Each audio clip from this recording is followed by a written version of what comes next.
welcome back to The Breakfast Show. Now, our next guest has been pretty much everywhere of late. You would have, I'm sure, seen him. He's been on so many programs, I think he must have a body double.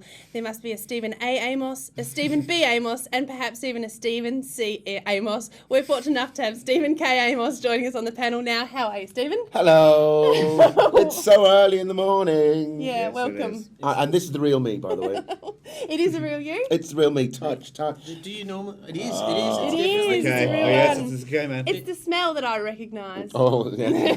Let's not go there. You're preceded by your aroma. Well, I like that. I always try and leave something behind. Well, thank you. Now I must say, because it is quite early in the morning, and often people come in looking a bit bedraggled. But you are by far the classiest dressed guest that we have had in the studio for quite a while. Thank you, Deck. I've been here 5 minutes and you all give me compliments. It's beautiful. What do you got to say? I like your glasses. Are they new? Thank you very much. They are new. I bought them in New Zealand, and yeah, as if they can see.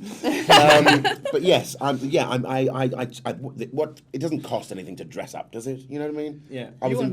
You're known as one of the better dressed comedians. So every time I see you, you're in a beautiful suit, different colours as well. You're not your staid charcoals or navies. Thank you very much. That's a conscious decision, was it? Oh, absolutely. You know, I like to accentuate what good features I've been blessed with, and my strapping tall body. You know, it's a shame to hide it. It screams out, put me in a hot suit. In fact, the photo that you used for the Comedy Festival this year, that photo of you in the back of the car, All right, okay. is potentially the sexiest photo I've ever seen. Thank you It's so very hot. much. There's something so hot about the back of the car. How did you choose that shot? Well, I've got to say, I was very lucky to have a very good photographer, because I got there and he said, well, let's get a limo. And we got a limo. I thought, I'm not going to be draped across a limo like, some kind of big flash, daddy pimp daddy. I thought, I don't want that. And he went, just sit in the back of it. And he just made me laugh. And that was a natural laugh. And he just went, and when I saw it, I went, that's the photo. Yeah. It's great. That's great. What's he doing to make you laugh? I can't say. Yeah. Your photo in Edinburgh, which Emma wouldn't have seen, was slightly hotter in that you were wearing a lot less in the photo.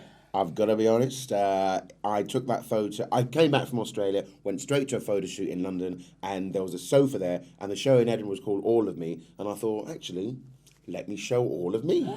So I was in the noddy, but very stylised. Nothing was on show. Really? Yeah. To the side of the camera, was it the leg kind of slightly? Yes, exactly. I mean, yes. we had to fatten the leg out, obviously. Of It course, does. of I'm course. glad you didn't do like a corny sort of comedy nude shot where you just held a microphone. Should have me. Yeah.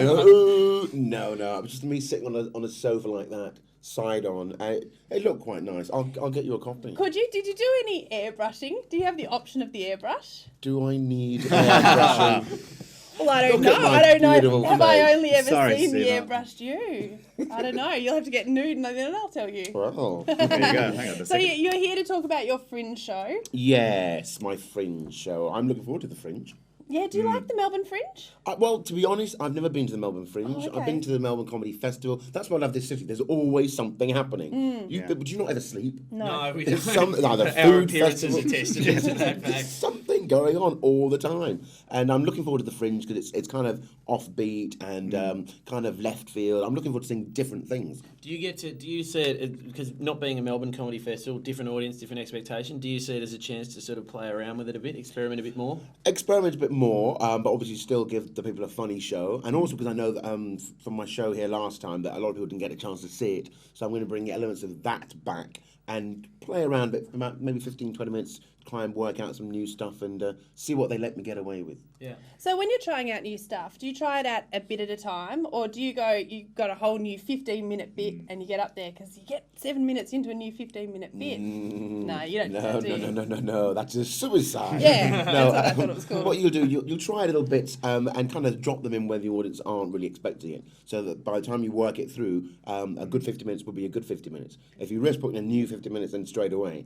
the audience will see the join and they'll be like, oh, that bit's not good. Yeah. Have you I'll just found, switch off. as you've become more successful, the expectations have gone up along with that success? So therefore, you become more risk averse. Or Well, exactly. It's so hard easy. being successful. Yeah. You know, all I want to do is be funny and not be judged. I know, sweetie, Don't judge I know. All you me. want to do is have a shot taken of you nude in the back of a limo and never be hassled for it. And that's the show. Yeah. Put it on video, big screen. Boom. Bye. Look at It's that. a different kind of show. That would still fit in the Fringe Festival. Festival, I think. I know. I met this woman the other night at the launch, and she said she's doing an autobiographical show, and she's singing, but she's doing it topless with a pianist. Now you've got to see that show. I can't remember what it's called, but it just sounds. That's the show I'm going to see. It doesn't even matter what's in the actual show. That's just Exactly. that's the show. It's Just so you can tell people you saw it, so you sound edgy. Exactly. Yeah. Oh, I'm interesting. Do you steer, being the sort of traditional stand-up, do you steer away from the large props on stage? I've got to be perfectly honest with you. I'm not a prop man. Yeah. I like to tell a story with words. Yeah. The most I'll ever use in terms of props is a screen with maybe some film on it. Yeah. But if I need a balloon to tell a story or a big inflatable cow's face, I don't know. Do you know what I mean? It's no. I'm not a clown. Okay. Yeah. I speak. Let's just talk funny. Okay, so for the record, there is no inflatable No cow's inflatable face cows. at the Melbourne Fringe Festival. None. Now, None. I have to ask you, I've seen you the last 3 years in Melbourne, and I've noticed and I saw you in Edinburgh, and I've noticed that you put more and more characters Stalker. in. A It is little tiny bit. just a little bit. I was also there for the nude photo shoot. Those photos will be turning up on the internet. But I have to ask you, I've noticed you put a lot more characters into the show over time, and I love a good impersonation of someone's dad. Can you give us the briefest impersonation of your old man? Oh, my dad. Yeah. Oh, my goodness. My dad will say things like, Stephen, what are you doing with your life? He's Chinese. Yeah. No, he's not. It was, in fact, the show that you talked about in fact, the whole character thing came back because, when you start relaying a story to your friends, Yeah. you just become the story that you're doing, and it's funnier. Do you know what I Yeah. mean? Because people kind of get into your world, Yeah. The vibe. I talk about doing a gig up in Townsville. And this woman coming up to you and like, does she talk like that? Really like that? And I've never seen a woman speak like that before in my life. You're like, how's it going, mate? I think you're funny. You're a woman.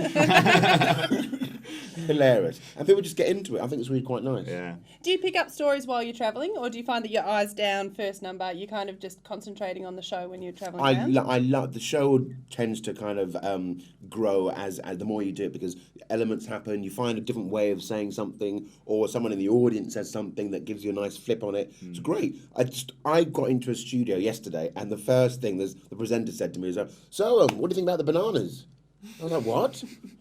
And he just assumed that I knew about the banana crisis. Yeah. But I was presuming he was, what? Bananas? What do you mean? What about the coconuts? What you trying to say to me? I like bananas.